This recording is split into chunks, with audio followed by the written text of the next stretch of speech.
Assalamualaikum warahmatullahi wabarakatuh. Ketemu lagi dengan saya di sini membahas tentang seputar info GTK, dunia pendidikan dan kurikulum merdeka serta aplikasi perhitungannya. Itu memudahkan guru-guru dalam menghitung untuk nilai guru mapel beserta rapornya. Bapak Ibu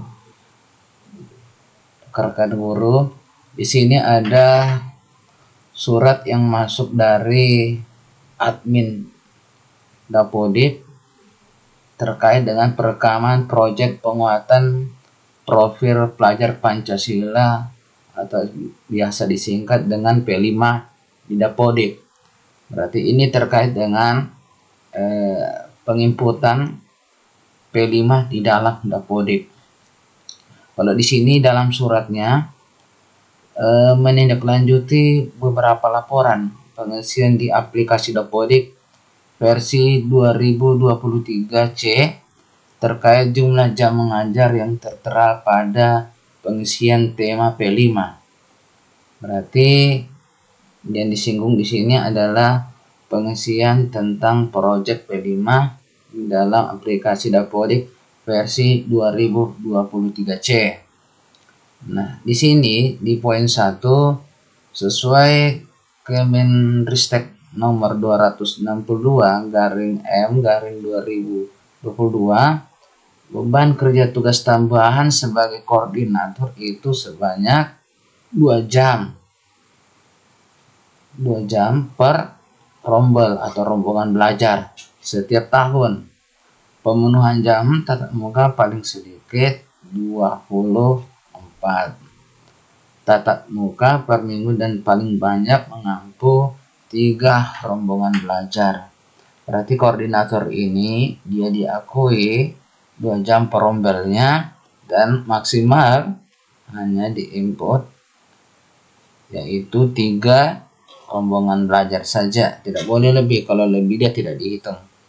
Nah, jumlah jam maksimal di masing-masing mata pelajaran yang berada di tabel pembelajaran sudah termasuk alokasi proyek penguatan profil pelajar Pancasila.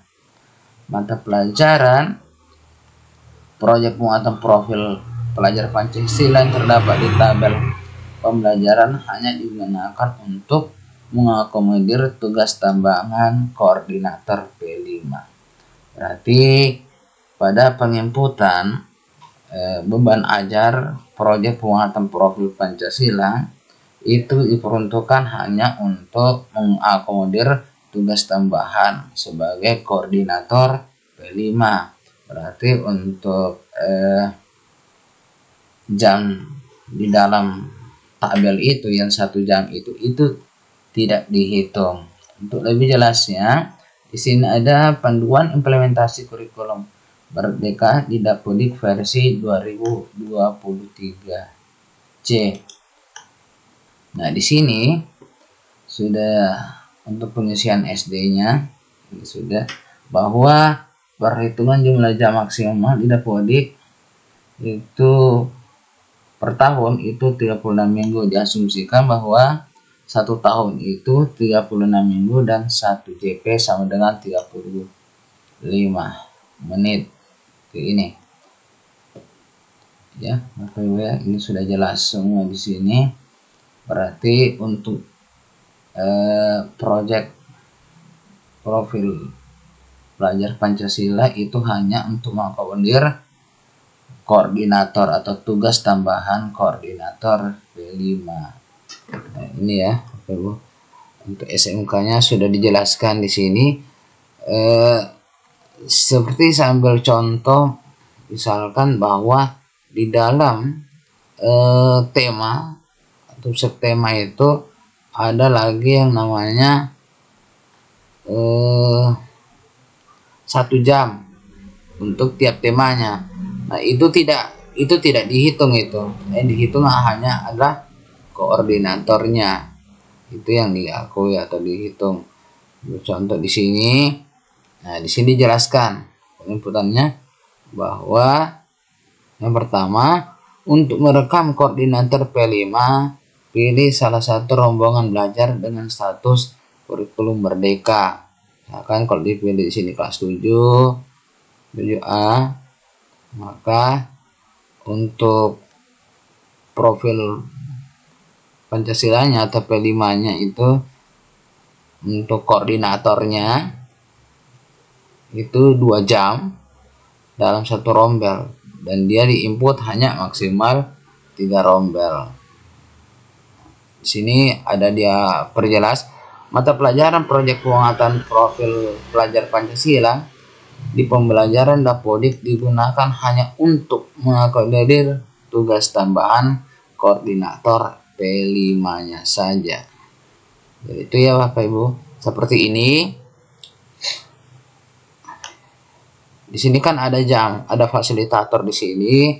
Ini 1 jam, maksimal 1 jam. 1 jam ini dalam tabel P5 itu tidak diakui. Yang diakui itu adalah hanya koordinatornya saja. Ya. Nah, setelah penginputan koordinator di setiap rombel itu 2 jam, maka untuk di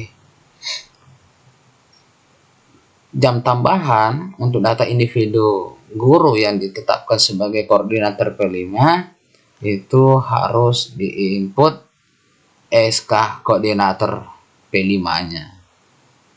Ya, begitu ya Bapak Ibu. Ini diperjelas sudah supaya tidak ada kesimpang siuran mengenai penghitungan jam di aplikasi Dapodik untuk kurikulum Merdeka Belajar. Ya, itu ya Bapak Ibu ya. Terima kasih atas waktunya. Assalamualaikum warahmatullahi wabarakatuh.